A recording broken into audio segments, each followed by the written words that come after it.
As far as we know so far, Earth is the only planet in the universe with plants living on it. And here, plants play an extremely important role. They produce oxygen for many animals to breathe, they're the main food source for herbivores, they help clean the air, regulate the water cycle, and more. In short, plant life is essential for other life on Earth. But plants also rely on this planet's natural conditions to sustain themselves. Typically, 5 conditions need to be met in order for plants to grow. There needs to be sufficient light, water, air, nutrients, and space. Of course, with the sheer variety in the plant world, all 5 don't necessarily apply to all. And some can grow without sunlight, for example, while others can grow without air. But still, as a general rule, these 5 things are needed. And within that, soil is crucial. Plants depend on the rich support that dirt provides.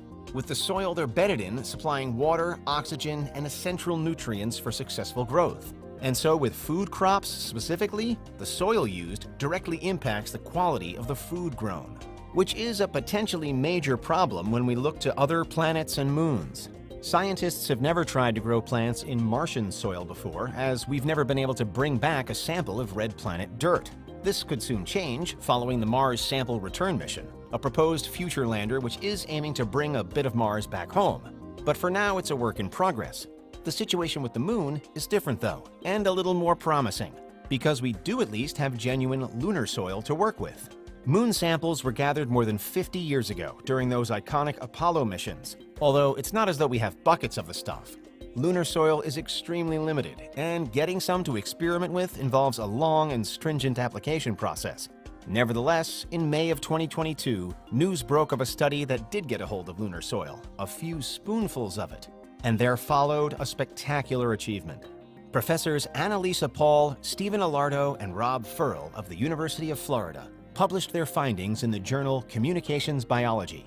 And they had to make those small samples work, so they performed micro-sized experiments.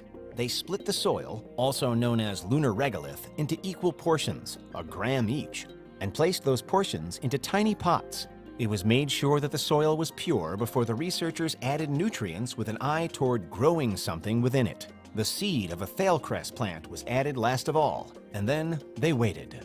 Thailcress was chosen specifically because its genetic code has been fully mapped, and therefore it's easy to work with. Meanwhile, for a control sample, the same seeds were added to volcanic ash, because it's one of the closest things on Earth we have to lunar soil. All samples were left alone for 2 days, after which they were checked, and researchers were stunned. The plants had sprouted in the volcanic ash, which wasn't too surprising, but there was also shoots in the lunar regolith collected from the moon. The experiment had, for the first time ever, proved that it was indeed possible to make the moon's mix of dust and rock fertile enough to grow life. By just adding a series of nutrients to it, our understanding of the environment of the moon had been changed forever. Naturally, these findings have enormous implications for future space missions and manned crews. Now the moon appears just a little bit more habitable. There are still many other potential problems to counter, but at least we have apparently found an answer to the soil. And what's more, if there's nothing inherently special about lunar regolith, then there's perhaps reason to think that soil on other moons and planets could be made fertile in a similar way as well. However, even at this early stage, it doesn't seem quite so simple as that. For one, there were reported differences in how well the thailcress grew depending on where and when the lunar soil was gathered. The samples used within the study had originally been taken from 3 different areas of the moon and on 3 different missions, Apollos 11, 12, and 17. Each varied in what the researchers called maturity, referring to how long it had been exposed to the radiation of space and cosmic wind. It was found that the less mature the lunar soil was, the better the plants grew. But truth be told, even those better plants had difficulty, displaying slow growth, small size, and shorter roots. There was certainly life there, and after just 2 days, but it had been a struggle. To better examine exactly what their plants experienced, those behind the study harvested each after multiple weeks of growth and checked their genetic code. This revealed that the plants had indeed found the lunar soil stressful and challenging, with the data revealing similarities to what might be seen were a plant to be placed in soil with high amounts of heavy metals here on Earth. In real time, the first signs of this stress only started showing on the plants after 6 days or so, but unfortunately it had been ever present. Another problem that was apparent throughout, however, was watering. It turns out that lunar regolith actively repels water, causing it to beat up, to kind of congeal on top when poured. The soil had to be forcibly mixed in with the water then for it to take hold. But of course, whatever the details, the results of plants grown from moon soil can be seen as a rousing success. And even with the difficulties, this kind of information is exactly why researchers perform these experiments. We now know, for instance, that one of the problems we'll encounter if we ever try to start agriculture on the moon is the soil's resistance to water. And so we'll have to develop a tool or a system to deal with that. Because the bottom line is that no matter where we go in space, if we plan on living there, then we'll need to be able to grow there. For sustainable food, to build a friendly environment, and even for the creation of things like medicine and textiles.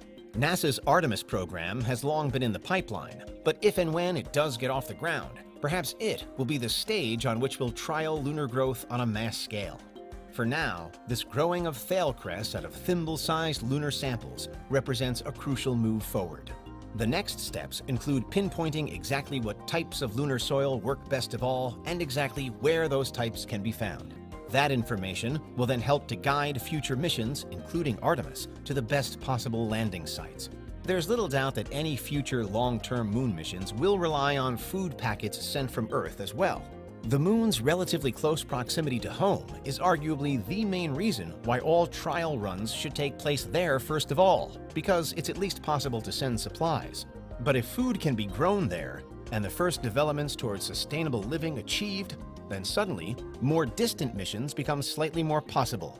Indeed, in reaction to this soil study, the NASA scientist Sharmila Bhattacharya said that, quote, "Plants are what enable us to be explorers," end quote.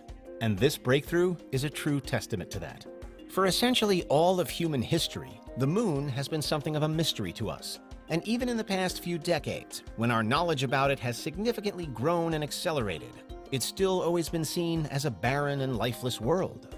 Very unlike Earth, and seemingly less and less likely to be somewhere that we should seriously consider for future human outposts. And yet today, that may have all changed. We're still a long way away from a fully green moon, but life really has now sprung out of its alien dust. And that's how scientists just proved that plants can grow in lunar soil.